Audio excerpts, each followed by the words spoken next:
அனைவருக்கும் வணக்கம். நான் சோதரர் தமிழரசன் பேசுகிறேன். இந்த சேனல் ஃபஸ்ட் டைம் பார்க்குறவங்களா இருந்தீங்கன்னா சப்ஸ்கிரைப் பண்ணிக்கோங்க, பெல் பட்டனை கிளிக் பண்ணிக்கோங்க, ஆளுங்கிற ஆப்ஷன் இருக்கும் அதையும் செலக்ட் பண்ணிக்கோங்க. அப்போ தான் நாங்கள் போடுற வீடியோஸ் எல்லாமே உங்களுக்கு நோட்டிஃபிகேஷன் வரும். இன்றைக்கி நம்ம இந்த வீடியோவில் எதை பற்றி பார்க்க போகிறோன்னா நட்சத்திர பலன்கள் பற்றி தான் நம்ம பார்க்க போகிறோம். இந்த நட்சத்திர பலன்கள் வரிசையில் அவிட்ட நட்சத்திரம், கும்பராசி அவிட்ட நட்சத்திரத்தை பற்றி நம்ம பார்க்க போகிறோம். பொதுவாகவே கும்பராசிக்காரங்க வந்து பாருங்கள், நிதானமான, கும்பம்னால ஒரு நிதானமான ராசி, நிதானமாக இருப்பாங்க, பொறுமைசாலின்னு சொல்லிடலாம். எந்த ஒரு விஷயமா இருந்தாலும் பொறுமையாக இருந்தால் தான் காரியத்தை சாதிப்பாங்க. அதேமாதிரி வந்து பார்த்திங்கன்னா நிறைய நண்பர்களை சேர்த்து வச்சுருப்பாங்க, சேமிப்பு உடையவர்கள்னு சொல்லலாம். ஏன்னா கும்பம்ங்கிறது பானை, சேமிப்பு உடையவர்கள்னு சொல்லலாம். அதே மாதிரி ரகசிய நடவடிக்கை உள்ளவங்க தான் கும்பராசிக்காரங்க. ஒரு விஷயத்தை வெளியே சொல்ல வேண்டாம், இது அவங்ககிட்ட சொல்ல வேண்டாம், இது இவங்ககிட்ட சொல்ல வேண்டாம்னு சொன்னால் அந்த ரகசியத்தை காக்கிறவங்க தான் கும்பராசிக்காரங்க. நிறைய நண்பர்கள் சேர்த்து வச்சுருப்பாங்க, உதவி செய்கிற மனப்பான்மை உங்கள்கிட்ட அதிகமாக இருக்கும். சரிங்களா? நிதானமான ராசி, பொறுமையான ராசி, நிதானமானவர்கள் தான் கும்பராசிக்காரங்க. அதில் அவிட்ட நட்சத்திரம் வருது, அதாவது சனியோட வீட்டில் செவ்வாயோட நட்சத்திரம். இது வந்து உடைப்பட்ட நட்சத்திரம்னு சொல்லுவாங்க. அவிட்ட நட்சத்திரம் 1ஆம் பாதம் 2ஆம் பாதம் மகர ராசிக்கு போயிடும். 3 மற்றும் 4ஆம் பாதம் வந்து கும்பராசிக்கு வந்துடும். செவ்வாய்ங்கிறது ஒரு வேகமான கிரகம், போர் கிரகம், நெருப்பு கிரகம்.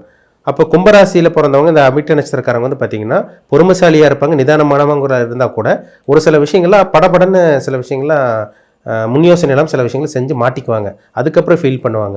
ஏன்னா அவிட்டங்கிறது ஒரு நெருப்பு நட்சத்திரம், ஒரு செவ்வாயோட நட்சத்திரம். அப்போ செவ்வாய்ங்கிற அந்த கோபம், ஆக்ரோஷம், பிடிவாதம், ஆணவம், வைராக்கியம், இது எல்லாமே இந்த நட்சத்திரக்காரங்களுக்கு நிச்சயமாக இருக்கும். தேவையில்லாத விஷயங்கள்லாம் கோவப்படுவாங்க, டக்கு டக்குன்னு கோவப்படுவாங்க, அப்புறம் நினச்சி வருத்தப்படுவாங்க.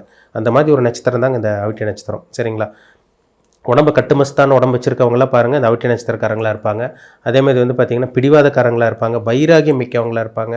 அதே மாதிரி நிறைய பேருக்கு உதவி செய்கிறவங்களாம் இருப்பாங்க, ஸ்ட்ரெயிட் ஃபார்வர்டாக இருப்பாங்க. கோவம் வந்து டக்கு டக்குன்னு கோவப்பட்ட கேள்வி கேட்டுருவாங்க, அடுத்தவங்கள்ட்ட எடுத்தறிஞ்சு பேசுகிறது எல்லாமே இந்த அவிட்ட நட்சத்திரக்காரங்க தான். சரிங்களா? அதுக்கப்புறம் ஃபீல் பண்ணுவாங்க, ஏன்டா பேசணும், ஏன் இப்படி நம்ம நடந்துக்கிட்டோம். அந்த மாதிரி அந்த குணத்தை கண்டிப்பாக இந்த நட்சத்திரக்காரங்களுக்கு கண்டிப்பாக அந்த குணத்தை கொடுத்துரும்.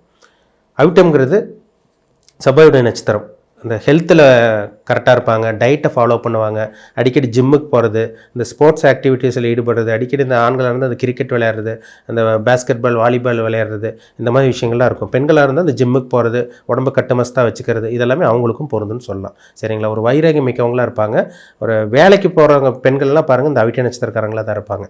நிர்வாகத் திறமையில் இருக்கவங்க, ஒரு ஹெச்ஆர் போஸ்ட்டு, ஒரு சீனியர் போஸ்ட்டு, ஒரு சூப்பர்வைசர், மேனேஜர் போஸ்ட்டில் ஆணாக இருந்தாலும் சரி, பெண்ணாக இருந்தாலும் சரி, கண்டிப்பாக அந்த அவிட்ட நட்சத்திரக்காரங்களாக தான் இருப்பாங்க. ஒரு 10 பேர் 20 பேரை வச்சு மெயின்டைன் பண்ணுறவங்களாம் இருப்பாங்க கண்டிப்பாக. ஏன்னா ஸ்ட்ரிக்டானவங்க அவங்க. அவிட்டம்ங்கிறது ஒரு ஸ்ட்ரிக்டான ஒரு அமைப்பு. அது கும்பராசிக்காரங்க நிதானமும் உங்களுக்கு இருக்கும், பொறுமையும் இருக்கும், பிடிவாத குணமும் இருக்கும், கோப குணமும் இவங்ககிட்ட கலந்து இருக்கும். இந்த நட்சத்திரம் இந்த ராசிக்காரங்களுக்கு கண்டிப்பாக பொருந்தும். சரிங்களா? நான் சொன்னதெல்லாம் கண்டிப்பாக இருக்கும் உங்களுக்கு. அதில் வந்து பிறக்கும் போதே உங்களுக்கு செவ்வாய் தசை தாங்க. பிறக்கும் போது அவிட்ட நட்சத்திரக்காரங்க பிறக்கும் போதே செவ்வாய் தசையில் பிறக்கிறாங்க. 3ஆம் பாதத்தில் பிறந்தவங்க, 4ஆம் பாதத்தில் பிறந்தவங்களுக்கு அப்படியே பாதம் பிறந்தவங்களுக்கு உங்களுக்கு தசாபுத்தி கொஞ்சம் கூடுதல் குறைவாக இருக்கும். இப்போ நீங்கள் 3ஆம் பாதத்தில் பிறந்தீங்கன்னா செவ்வாய் தசை வந்து பார்த்திங்கன்னா உங்களுக்கு கிட்டத்தட்ட வந்து பார்த்திங்கன்னா உங்களுக்கு 3.5 வருஷம் வருங்க உங்களுக்கு. சரிங்களா? 3.5 வருஷம் செவ்வாய் தசை நடந்துடும் உங்களுக்கு. 4ஆம் பாதத்தில் பிறந்தீங்கன்னா அப்படியே கொஞ்சம் கம்மியாகும், அவ்வளோதான். செவ்வாய் தசை உங்களுக்கு சின்ன வயசுல முடிஞ்சதுக்கப்புறம் இரண்டாவதாக வரக்கூடிய ராகு திசை ரொம்ப முக்கியமான திசை. அதுதான் இப்போ 3.5 வயசுக்கு மேலே வரக்கூடிய ராகு திசை கிட்டத்தட்ட வந்து பார்த்திங்கன்னா உங்களுக்கு 18 வருஷம் திசை நடத்துவார் ராகு. 21, 22 வயசு வரைக்கும் உங்களுக்கு ராகு திசை தாங்க உங்களுக்கு. சரிங்களா? 21, 22 வயசு உங்களுக்கு ராகு திசை நடக்கும் கண்டிப்பாக. ஏன்னா ராகுங்கிறது ஒரு முக்கியமான ஒரு கிரகம், இருட்டான கிரகம், பிரம்மாண்டத்துக்கு உண்டான கிரகம் ராகு தான். சரிங்களா? அப்போ ராகு நல்ல இடத்துல இருந்தால் நல்லது பண்ணுவார், கெட்ட இடத்துல இருந்தால் கெடுதலான விஷயங்கள் தான் ஜாதகருக்கு கொடுப்பாருங்கிறதுல டவுட்டே கிடையாது. அப்போ வந்து பார்த்திங்கன்னா அந்த 3.5 வயசுக்கு மேலே வரக்கூடிய ராகு திசை கிட்டத்தட்ட உங்களுக்கு நான் முன்னாடி சொன்ன மாதிரி உங்களுக்கு 3 வருஷங்கள்ல கிட்டத்தட்ட உங்களுக்கு 18 வருஷம் உங்களுக்கு ராகு திசை நடக்கும். 18 வருஷம் முக்கியமான திசை. 3, 6, 10, 11ஆம் இடத்துல ராகு இருந்தால் யோகம் செய்கிற ராகுவாக உங்களுக்கு அமையும். சரிங்களா? சின்ன வயசில் நிறைய பேர் ராகு திசையில் கெட்டு போயிடுறாங்க. படிப்பு அவங்களுக்கு மண்டையில் ஏறாது, தவறான விஷயங்கள் போவாங்க, தவறான தொடர்புகள் ஏற்படும், இல்லீகல் கான்டாக்ட் வரும், அதேமாதிரி சட்டத்துக்கு புறமான செயல் ஈடுபடுறது, அதேமாதிரி வந்து பார்த்திங்கன்னா இந்த போதைக்கு அடிமையாகிறது, தவறான பழக்க வழக்கங்கள் கொடுக்கறது எல்லாமே இந்த ராகு திசையில் தாங்க. இப்போ குட்டி சுக்கரன் குட்டி கவுக்குங்கிற மாதிரி அதுதான் ராகு. சின்ன வயசில் வர்ற ராகு படிப்பு மேலே ஆர்வத்து இல்லாமல் தவறான வழி கொண்டு போக மாட்ட வைக்கும். ஒரு ஆணாக இருந்து பெண்கள் மேலே இது பண்ணி தவறான பழக்க வழக்கம் கொடுக்கும், ஒரு பெண்ணாக இருந்து ஆண்கள் மேலே இது பண்ணி தவறான பழக்க வழக்கம் கொடுக்கறது எல்லாமே இந்த ராகு திசை தான். ராகு நல்ல கிரகத்தோடு சேர்ந்தால் நல்ல வழியில் கொண்டு போகும், கெட்ட கிரகத்தோடு சேர்ந்தால் தீய வழியில் தான் அந்த ராகு திசை 100% கொண்டு போகுங்கிறதுல சந்தேகமே கிடையாது. சரிங்களா? ரொம்ப ஒரு முக்கியமான ஒரு அமைப்பு. சரிங்களா? ஏன்னா 3-3.5 வயசுக்கு மேலே சின்ன வயசில் உங்களுக்கு ராகு திசை வந்துடும். இருட்டுக்குள்ளே போய் மாட்டின மாதிரி இருக்கும். சின்ன வயசுலேயே குழந்தைக்கு வந்து படிப்பேறாது, குடும்பம் கஷ்டப்படும், அப்பா அம்மா கஷ்டப்படுற மாதிரி இருக்கும். ஒருத்தருக்கு ராகு திசை ஒரு இருள் கிரகத்தோட திசை நடந்தவங்களுக்கெல்லாம் பாருங்கள், சின்ன வயசில் அவங்க அப்பா அம்மாலாம் பாதிக்கப்படுவாங்க. குடும்பமே போட்டு ஆட்டி எடுத்துரும். அப்படியே எல்லாம் இந்த ராகுவோட வேலை தான். சின்ன வயசில் சனி திசை நடந்தவங்களுக்கு, ராகு திசை நடந்தவங்களுக்கெல்லாம் இந்த அனுபவம் நிறையா இருக்கும். அதுவும் இந்த அவிட்ட நட்சத்திரக்காரங்களுக்கு சின்ன வயசுலலாம் வறுமை தான். சின்ன வயசுலேருந்து கஷ்டம் இருந்து அதுக்கப்புறம் தான் கொஞ்சம் 20 வயசுக்கு மேலே 25 வயசுக்கு மேலே தான் கொஞ்சம் கொஞ்சமாக டெவலப் ஆகிறாங்க.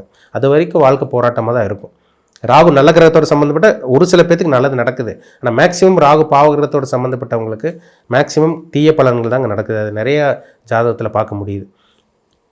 ராகு திசை முடிஞ்சு உங்களுக்கு குரு திசை. சரிங்களா? உங்களுக்கு 21 வயசுக்கு மேலே வரக்கூடிய குரு திசை வந்து பார்த்திங்கன்னா உங்களுக்கு வந்து பார்த்திங்கன்னா 30 வயசுக்கு மேலே உங்களுக்கும் கண்டினியூ ஆகும். 36-37 வயசு வரைக்கும் உங்களுக்கு கண்டினியூ ஆயிரும். உங்களுக்கு நான் அப்ராக்சிமேட்டாக சொல்கிறேன். 3ஆம் பாதம் 4ஆம் பாதம்னா உங்களுக்கு பாதங்கள் டிஃப்ரென்ஸ் ஆகும் உங்களுக்கு. அப்போ உங்களுக்கு ராகு திசை முடிஞ்சு உங்களுக்கு வந்து பார்த்திங்கன்னா குரு திசை உங்களுக்கு நடக்கும். சரிங்களா? 16 வருஷம் 37 வயசு வரைக்கும் உங்களுக்கு ஒரு 37 வயசு வரைக்கும் உங்களுக்கு குரு திசை நடக்குதுன்னா அந்த குரு நல்ல ஒரு இடத்துல இருக்கணுங்க.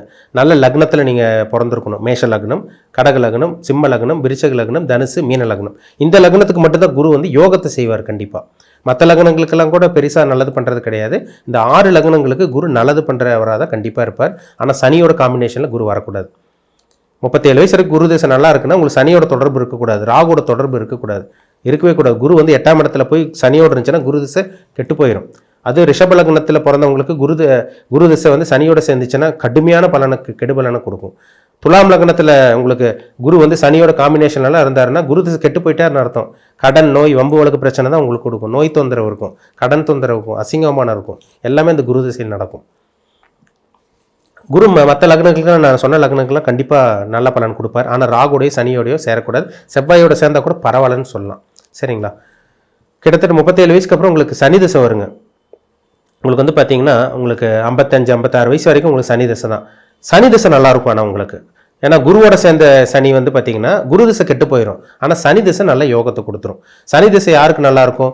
மகர லக்னத்தில் பிறந்தவங்களுக்கும், கும்ப லக்னத்தில் பிறந்தவங்களுக்கும், ரிஷபம், மிதுனம், கன்னி, துலாம் இந்த லக்னத்தில் பிறந்தவங்களுக்கு சனி திசை நல்லாயிருக்கும். தனுசு லக்னத்தில் பிறந்தவங்களுக்கு கூட சனி திசை நல்லா தான் இருக்கும். சரிங்களா? மீன லக்னத்தில் பிறந்தவங்களுக்கு கூட சனி பேலன்சிங்காக சமமான அமைப்பாக இருக்கிறனால மீடியமாக வேலை செய்யும் உங்களுக்கு. ஆனால் சனி ராகுவோட சேரக்கூடாது. 8ஆம் இடத்துல சனி சம்மந்தப்பட்டு ராகுவோட வந்து ஆயிலுக்கு எடுக்கும். 8ஆம் இடத்துல கேதுவோட சனி இருக்கக்கூடாது. 8ஆம் இடத்துல சனி வந்து சூரியனோட இருக்கக்கூடாது. 7ஆம் இடத்துல சனி சம்மந்தப்பட்டு கடகம், சிம்ம லக்னக்காரங்களுக்கு 7ஆம் இடத்துல சனி சம்மந்தப்பட்டாருன்னா கண்டிப்பாக சனி திசை கெட்டு போயிடும் உங்களுக்கு. அப்போ சனி வந்து குருவோட தொடர்பில் நல்ல ஒரு இடத்துல ஒரு கேந்திர ஸ்தானத்தில் ஒரு 10ஆம் இடம் உங்களை வந்து பார்த்தீங்கன்னா உங்களுக்கு 7ஆம் இடத்துல இருந்தால் கூட சுபகிரக சம்மந்தப்பட்டால் நல்லாயிருக்கும் உங்களுக்கு. 10ஆம் இடத்துல சனி இருந்தால் தொழில் நல்ல அமைப்பாக இருக்கும் உங்களுக்கு. 11ஆம் இடத்துல இருக்க சனி அபார வளர்ச்சி கொடுக்கும் உங்களுக்கு. 12ஆம் இடத்துல இருக்க சனி தூக்கத்துக்கு எடுக்கும். நிறைய நெகட்டிவான விஷயங்கள்லாம் விரயத்தை கொடுக்கும். வீண் விரயங்களை சனி திசையில் கொடுத்துரும். ஆனால் நீங்கள் என்ன லக்னன்னு பாருங்கள். பொதுவாகவே சனி மகர லக்னத்துக்கும் கும்ப லக்னத்துக்கெல்லாம் நல்லது பண்ணும். சிம்ம லக்னத்துக்கும் கடக லக்னத்துக்கு சனி அவயோகிங்கிறனால அவர் 3, 6, 10, 11ஆம் இடத்துல இருந்தால் மட்டுமே சனி நல்ல பலனை கொடுக்குங்கிறதுல சந்தேகமே கிடையாது. இப்படி தான் உங்கள் வாழ்க்கை போகும். இந்த மாதிரி தான் அவிட்ட நட்சத்திரம், கும்பராசி அவிட்ட நட்சத்திரக்காரங்க உங்கள் லைஃப் போகும். ஆனால் இருள் கிரகத்தோட சனி சேரக்கூடாது. அமாவாசை சந்திரனோட சனி சேர்ந்தால் சனி திசை கெட்டு போயிடும். குருவோட சேர்ந்தால் சனி திசை நல்லாயிருக்கும். அவ்வளோதான் வித்தியாசம். சரிங்களா? ஆனால் சனி இருக்கக்கூடாத இடம் 8ஆம் இடத்துல சனி இருக்கக்கூடாது, பாவகிரக சம்மந்தப்பட்டு இருக்கக்கூடாது. 12ஆம் இடத்துல சனி இருக்கக்கூடாது. 6ஆம் இடத்துல சனி தனிச்சு இருக்கலாம்.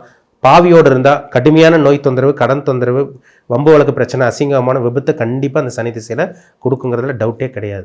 உங்கள் பிறப்பு ஜாதகத்தில் நீங்கள் என்ன லக்னத்தில் பிறந்திருக்கீங்க, நீங்கள் என்ன ராசி வந்து தெரிஞ்சிருச்சு, கும்பராசி அப்படின்னு தெரிஞ்சிருச்சு. என்ன லக்னத்தில் பிறந்திருக்கீங்கன்னு பாருங்கள். லக்னங்கிறது உயிர், ராசிங்கிறது உடல். அப்போ சந்திரன் மனோகாரகன் சந்திரன் கிடக்கூடாது, உடல்காரகன் சந்திரன் கிடக்கூடாது, லக்னம் லக்னாதிபதி கிடக்கூடாது. நடக்கக்கூடிய தசாபுத்தி நல்லா இருக்கணும். ஒரு சம்பவம் நடக்குது, இப்போ ஒருத்தருக்கு நல்லது நடக்குதுன்னா அவர் ஜாதகத்தில் நல்ல தசாபுத்தி நடக்கும். அவர் திறமை இருக்கோ இல்லையோ அதெல்லாம் கணக்கே கிடையாது. திறமை இருக்கிறவங்கள ஜெயிக்கிறது கிடையாதுங்க. திறமை இல்லாதவங்கள தோற்று போகிறதும் கிடையாது.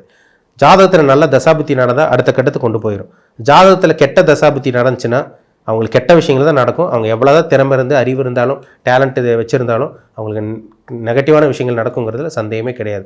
ஒரு நல்ல விஷயம் நடக்குதுன்னா ஜாதகத்தில் கிரகங்கள் சாதகமாக இருக்கும். அவங்களுக்கு கெட்ட கிரகங்களோட தசாபுத்தி நடந்தால் கண்டிப்பாக உங்களுக்கு தீய பலன்கள், கொடுமையான பலன்கள் நடக்குங்கிறதுல டவுட்டே கிடையாது. சரிங்களா? அப்போ உங்கள் வயசு என்ன, என்ன நட்சத்திர பாதம், உங்கள் ஏஜ் என்ன, உங்கள் என்ன நேரம் எப்படி போயிட்டுருக்கு, சாதகமாக பாதகமாக எல்லாமே உங்கள் பிறப்பு ஜாதகம் தனிப்பட்ட ஜாதகம் பார்த்து தெரிஞ்சுக்கிறது உங்களுக்கு ரொம்ப ரொம்ப நல்லது. அப்போ தான் உங்களுக்கே ஒரு ஐடியா கிடைக்கும். நல்ல நேரம் போயிட்டு இருந்தால் பிரச்சனை கிடையாது. கெட்ட நேரம் இருக்கும்போது நீங்கள் என்ன பண்ணலாம், என்ன பண்ணக்கூடாது, எதில் ஃபோக்கஸ் பண்ணணும், எது அவாய்ட் பண்ணணும், தெளிவாக தெரிஞ்சுக்க முடியும் உங்களால். சரிங்களா? மீண்டும் அடுத்த பதிவில் சந்திக்கும் வரை உங்களிடமிருந்து விடைபெறுவது உங்கள் ஜோதிடர் தமிழரசன். இந்த சேனல் பிடிச்சிருந்தால் உங்கள் நண்பருக்கு உறவினருக்கு ஷேர் பண்ணுங்கள், லைக் பண்ணுங்கள், சப்ஸ்கிரைப் பண்ணுங்கள். பெல் பட்டனை கிளிக் பண்ணிக்கோங்க. ஆளுங்கிற ஆப்ஷன் இருக்கும், அதையும் செலக்ட் பண்ணிக்கோங்க. அப்போ தான் நாங்கள் போடுற பதிவுகள் எல்லாமே உங்களை வந்து சேரும். நன்றி, வணக்கம்.